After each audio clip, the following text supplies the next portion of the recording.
Isaiah 14. For the Lord will have compassion on Jacob, and will again choose Israel, and will set them in their own land, and sojourners will join them, and will attach themselves to the house of Jacob. And the peoples will take them and bring them to their place, and the house of Israel will possess them in the Lord's land as male and female slaves. They will take captive those who were their captors, and rule over those who oppressed them. When the Lord has given you rest from your pain and turmoil and the hard service with which you were made to serve, you will take up this taunt against the king of Babylon. How the oppressor has ceased, the insolent fury ceased. The Lord has broken the staff of the wicked, the scepter of rulers, that struck the peoples in wrath with unceasing blows, that ruled the nations in anger with unrelenting persecution. The whole earth is at rest and quiet. They break forth into singing. The cypresses rejoice at you, the cedars of Lebanon, saying, Since you were laid low, no woodcutter comes up against us. Sheol beneath is stirred up to meet you when you come. It rouses the shades to greet you, all who were leaders of the earth. It raises from their thrones all who were kings of the nations. All of them will answer and say to you, You too have become as weak as we. You have become like us.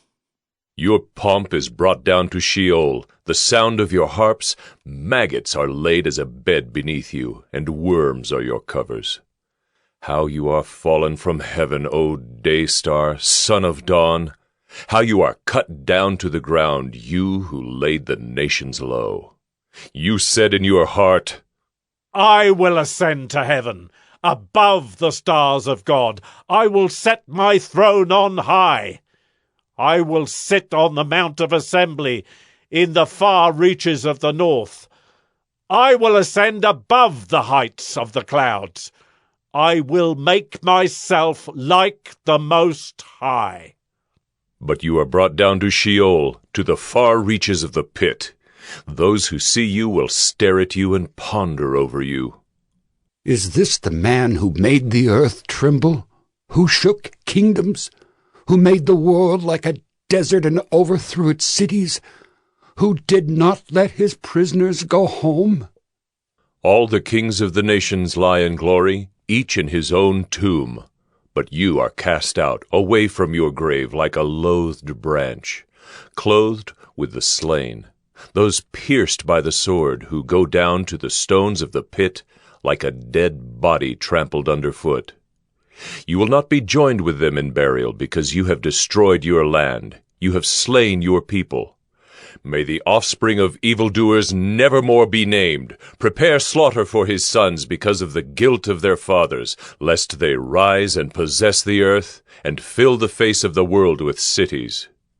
I will rise up against them, declares the Lord of hosts, and will cut off from Babylon name and remnant, descendants and posterity, declares the Lord. And I will make it a possession of the hedgehog and pools of water, and I will sweep it with the broom of destruction, declares the Lord of hosts. The Lord of hosts has sworn. As I have planned, so shall it be, and as I have purposed, so shall it stand, that I will break the Assyrian in my land, and on my mountains trample him underfoot, and his yoke shall depart from them, and his burden from their shoulder. This is the purpose that is purposed concerning the whole earth, and this is the hand that is stretched out over all the nations, for the Lord of hosts has purposed, and who will annul it? His hand is stretched out, and who will turn it back? In the year that King Ahaz died, came this oracle. Rejoice not, O Philistia, all of you, that the rod that struck you is broken. For from the serpent's root will come forth an adder, and its fruit will be a flying, fiery serpent. And the firstborn of the poor will graze, and the needy lie down in safety. But I will kill your root with famine, and your remnant it will slay. Wail, O gate! Cry out, O city! Melt in fear, O Philistia, all of you! For smoke comes out of the north, and there is no straggler in his ranks. What will one answer the messengers of the nation? The Lord has founded Zion, and in her the afflicted of his people find refuge.